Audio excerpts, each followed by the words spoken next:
بسم الله الرحمن الرحيم نحمده ونصلي على رسول الكريم وإسلام.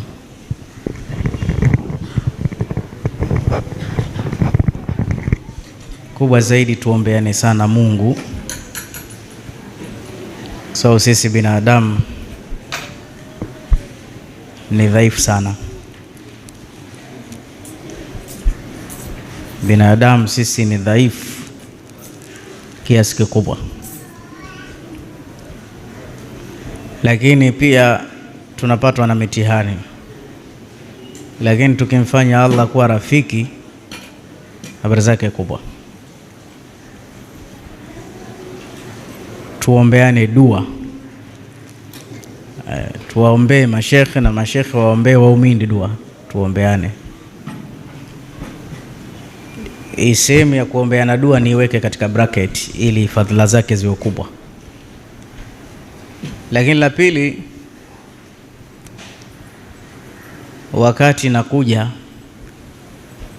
naingia nawasha gari Benz, asubuhi nimeiwasha, dakika ya mwisho eti haiwaki, battery low. Sasa nikibusti haitaki, kabidi nichukue pikipiki, nikamwambia kameramani twende. Kuingia pikipiki, foleni imeanzia Boma, isogei hata gari moja, yani foleni mpaka ya pikipiki. Nikamwambia unaona Allah anavyotupenda, ile gari ingewaka, habari zake kubwa, ungeiacha wapi? Na bahati nzuri watu lilokuwa nakuja nao leo hamna dereva. Mara nyingine mna dereva na muachia, alafu nichukue bodaboda. Sasa nani alituambia ile gari haribike ili tuchukue pikipiki tuwahi? Ni Allah huyo. Ndio ile taarafu ila Allahi fi rakhai ya'rifuka fi shidda. Kiwa katika mambo ya sawa, endelea na ibada. Kitokea mitihani utamuona Mungu kabisa, mkono wa Mungu umepita. Mkono wa Mungu umepita. Jengine nirudie pale pale, tuombeane Mungu inshallah. Tupateni kul huwallahu moja tu kwa hisani zenu. Bismillahirrahmanirrahim.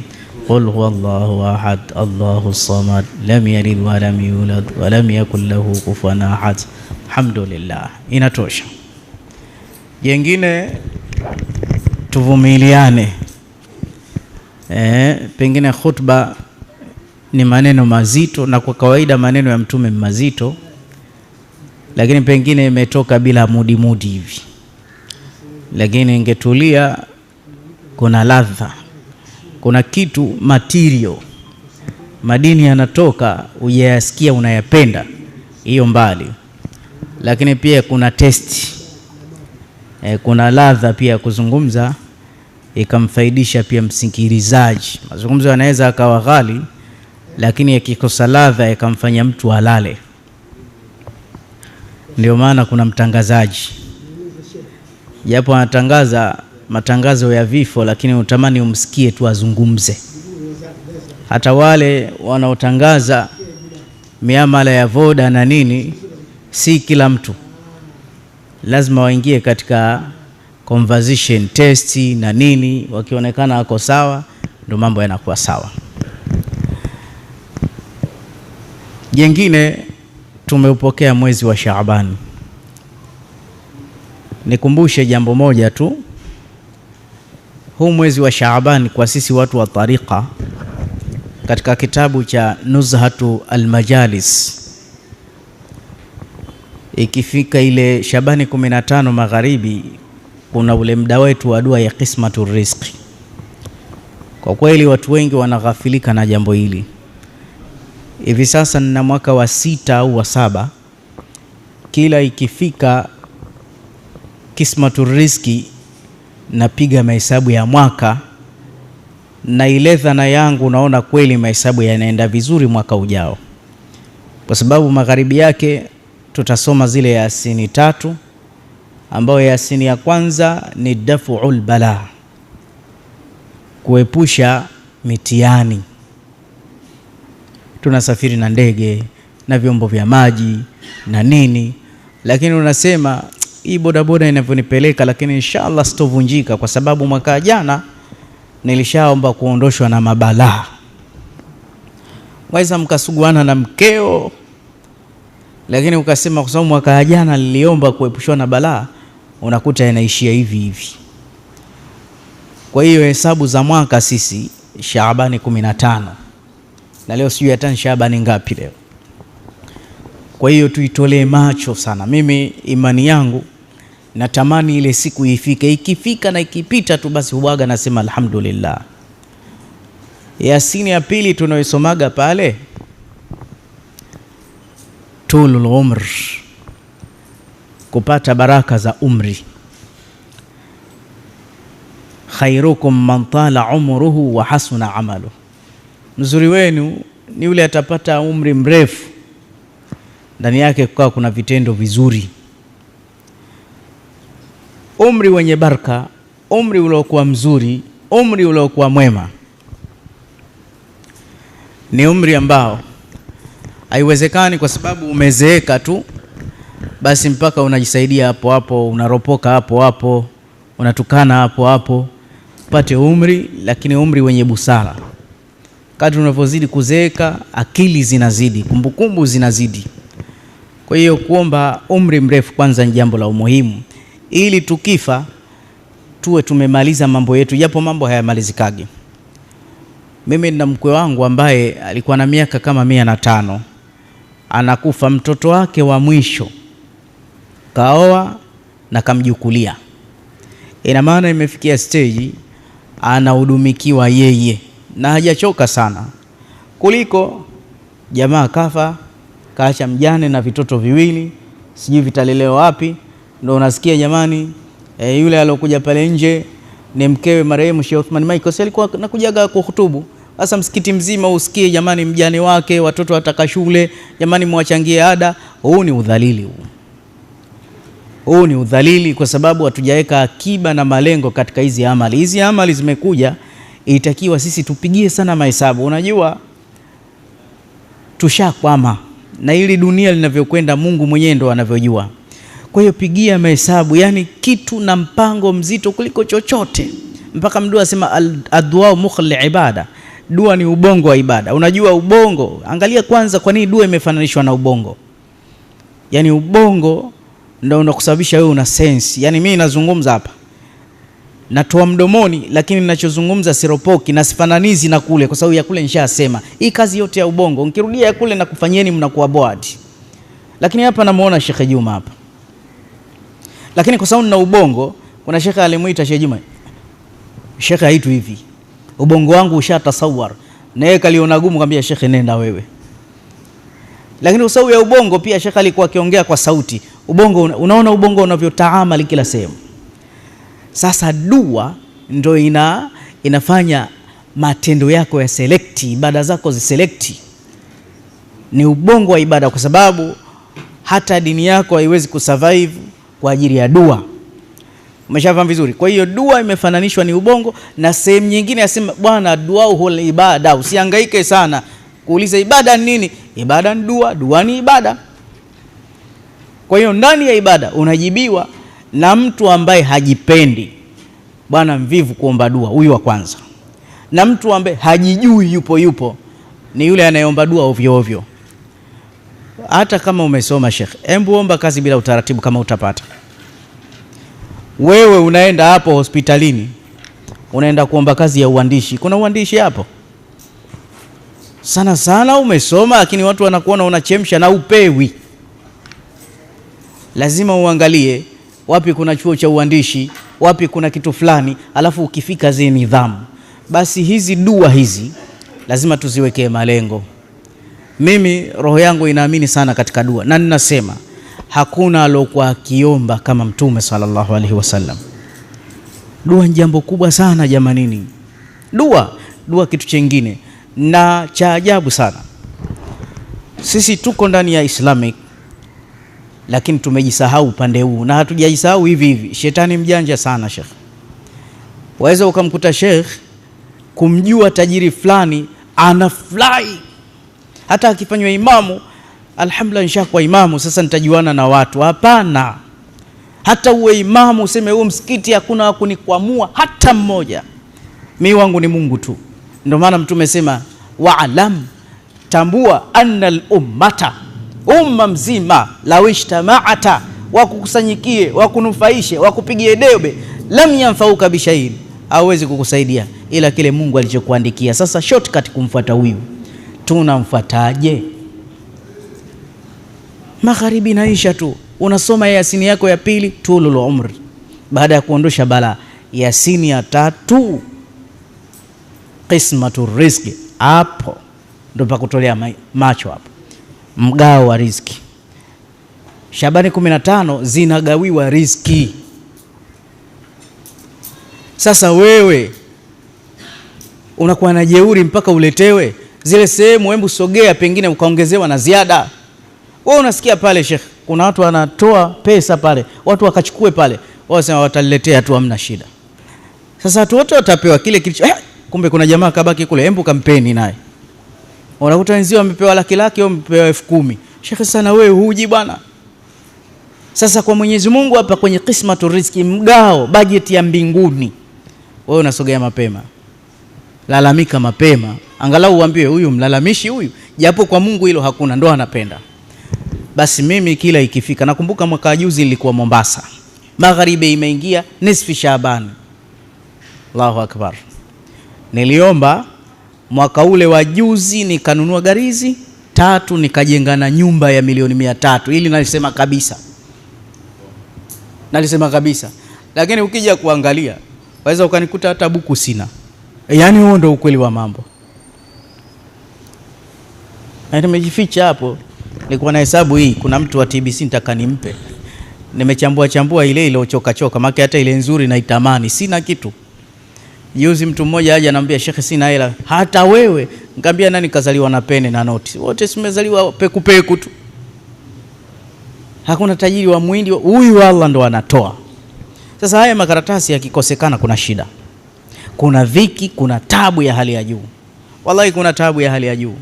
Mimi nakwambieni hivi, au kameramani hawajui tu, wallahi hawajui.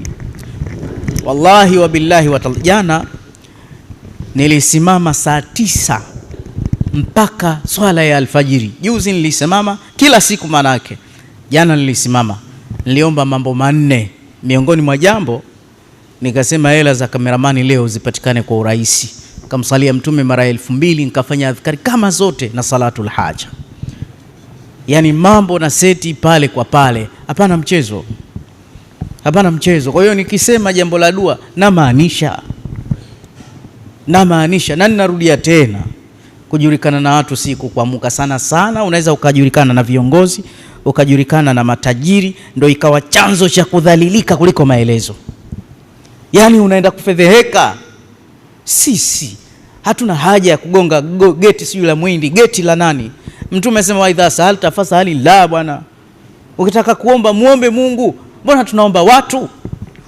Na ukienda kuomba watu unapewa pazia la ufukara, kila siku haja zako hazitimiliki. Sasa unamuombaje mtu? Nani ana sifa ya kutoa? Baba anamsimanga mwanae, anamsimanga mkewe, ndio wewe ukaombe? Hiyo nafasi sisi hatuna. Alafu Mtume anasema akiomba sio kwa Muislamu, Allah anampa kwa dunia yake. Akiomba tu, maisha yangu Mungu lazima ampe. Bwana, wale watu wanaomba, achana nao. Lakini akiomba chochote, Muislamu yeye hupewa mara 2, dunia na akhera. Ndio tofauti yetu. Lakini hakuna dua ya Mkristo kwamba haijibiwi, hakuna, hapana. Siri ni moja, na hakuna kutishana. Umekula haramu wewe, ndio maana dua yako haijibiwi. Hakuna kutishana. Kula haramu na dua inajibiwa. Kuna mwana haramu kama Firauni? Msemeni, dua ngapi kaziomba Mungu azipitisha bwana? Tatizo uvivu tu kwenye dua. Na hata si lazima utie Kiarabu ya akhi. Ongea Kindengeleko, ongea Kichina, yani Allah anasikia, anachotaka tu ule mkono wako. Sasa ndio huombi. Na mashekhe watukumbushi sana juu ya jambo hili. Tunaonekana kama tunachelewa, sasa Mungu aonekane. Watu wasaidiwe kupelekwa kwa Mungu. Kila inapotokea fursa, unajua kuna mtu Hii Rajabu imeisha, wala hana hata habari kama habari Rajabu ina uzito gani. Ni kutaja tu kama ile ada, Rajabu imepita, tunaelekea hii Rajabu amevuna nini huyu? Cha kuvuna kipo hapa. Wewe mtu anadhalilishwa na kodi mpaka mtu mzima analia. Tuamini sana katika dua. Ndiyo maana Qur'ani ina mafungu matano. Ina fungu la tauhidi, ina fungu la qasas, ina fungu la tabshiri, ina fungu la indhar, fungu kubwa la mwisho ad-dua. Ndiyo maana sasa kiprotoko sura ya kwanza ni Iqra, kushuka. Kiprotoko sura ya mwisho idha jaa nasrullah. Sawa, kiprotoko. Lakini imekuwaje suratul Fatiha imewekwa ya kwanza, suratul Baqara imewekwa ya pili, eti zinafanana kwa ajili ina issue ya kuomba? Sawa, pale ihdinas siratal mustaqima, sawa, inakuja hudan min rabbihim wa ulaika humul muflihun, ina dua, yani zinafanana hizi, ndio maana zikaekwa pamoja. Maombi yanazingatiwa kuliko chochote, yani maombi usiyapimie kabisa. Hata hiyo Ramadhani ikija, yani kila mwezi unavyozidi kusonga, unavyozidi kuwa mtamu, unakuta yale madua yanakuwa makubwa. Mtume kaomba sana jamanini, hadith wala haraj. Hii Ramadhani ndio usiseme. Zile nguzo tano za Kiislamu, kila nguzo unaona kuna dua iko mbele pale. Alipokuwa kule Mtume alionekana Mina kule, aliomba masaa 4. Dua gani hiyo masaa 4? Halafu dua hakuna kwamba usijidanganye sana kwamba mtu fulani akanipige dua ni sawa. Lakini haya maneno, mfano dua iliyokuwa ina trendi kwenye kinywa cha Mtume, yani dua anaipenda sana, ndio maana kaiomba mara 3 hapo katika Ijumaa. Rabbana atina fid dunya hasana wa fil akhirati hasana wa qina. Usiku niliomba mara 3 tena hii dua. Hii ndio dua yake ilikuwa ina trendi. Unajua maana ya Rabbana atina fid dunya hasanatan? Yani ukishasema tu hivyo hasanatan ushamaliza. Yani katika dunia umekusanya kila kitu, hiyo hasanatan, hiyo tanwini, yani kila zuri nipe katika dunia, ndoa, mali, uchumi. Sasa hii dua ni ya kuomba sana. Tuliona wiki iliyopita Nabii Musa yupo juu ya mti. Nabii anafikia stage anasema maneno kama haya, katembea Singida kwa mguu na njaa. Asema rabbi limanzalta ilayya min khairin fakir. Mungu, kama kuna khairi umenipa, hata sioni sasa. Khairi iko wapi sasa? Kitendo kile Mungu alimpa utume na maisha na mke na kila kitu na power. Hiyo dua tu hiyo. Sasa tuamini sana katika dua.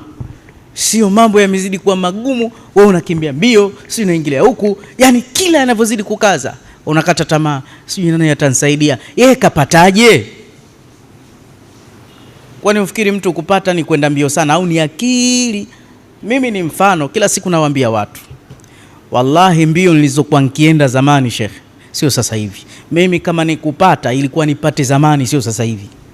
Nashinda gereji huko, napasuka na manyundo, mara nitaka kuzama kwenye maboti, maki nilikuwa nikitengeneza huko. Siku moja napindua boti huko, ile boti mikubwa. Nafa hivi najiona.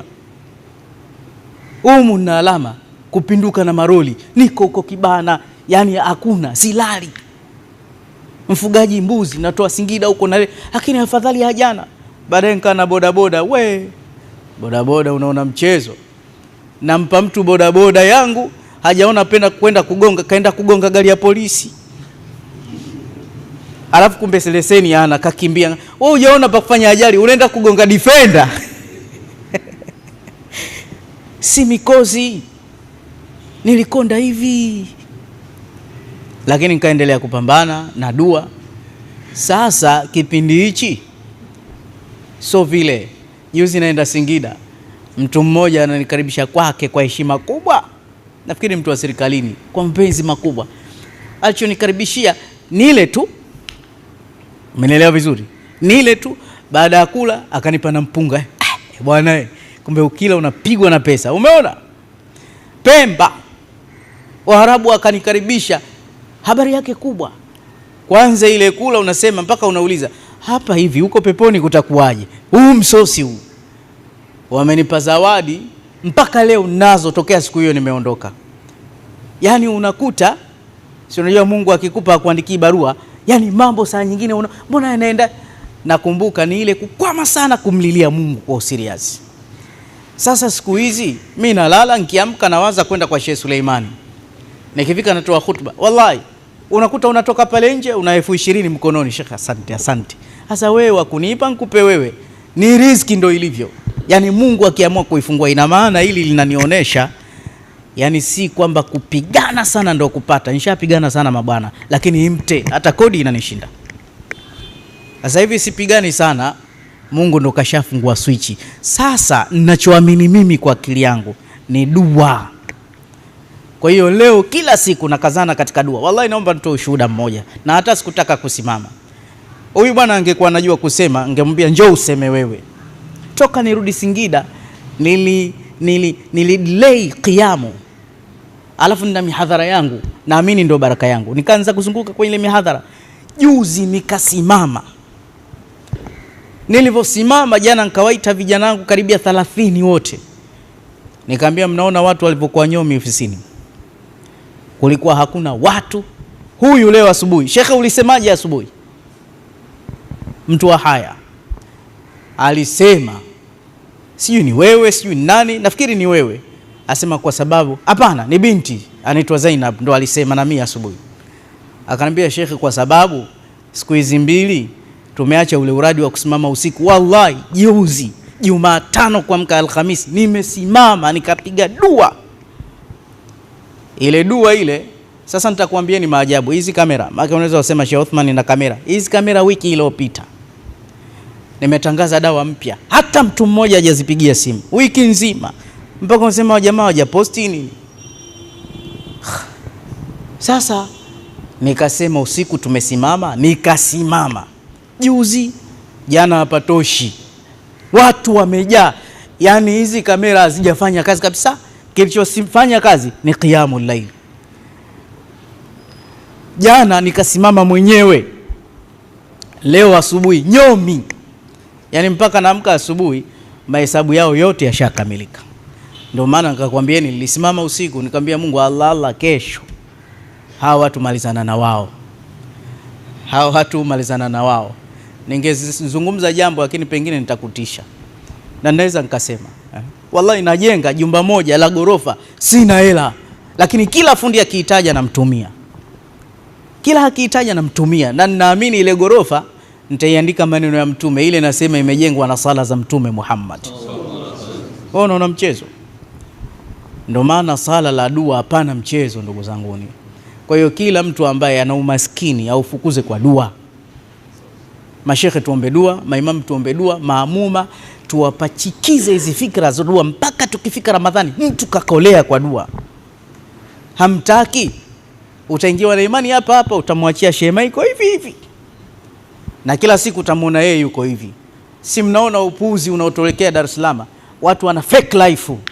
Pita kwenye mitandao, magari, manini, sijui hivi. Afu the end hawana chochote. Lakini anayekimbilia kwa Allah ni moja kwa moja. Anayekimbilia kwa Mungu huyo adondoki. Sheikh, naomba siku nikija hapa kufanya khutba nizungumzie mambo 8 yanomsababisha mtu kuwa wali. Akifanya moja anatoboa, sijui akiyafanya hayo yote 8 itakuwaje. Ramadhani mosi. Na ndo wakati wake. Kama fursa itapatikana, yani mpango ni dua tu. Yangu ni haya. Naomba mimi insha Allah taala niondoke na kushukuruni sana. Wassalamu alaikum warahmatullahi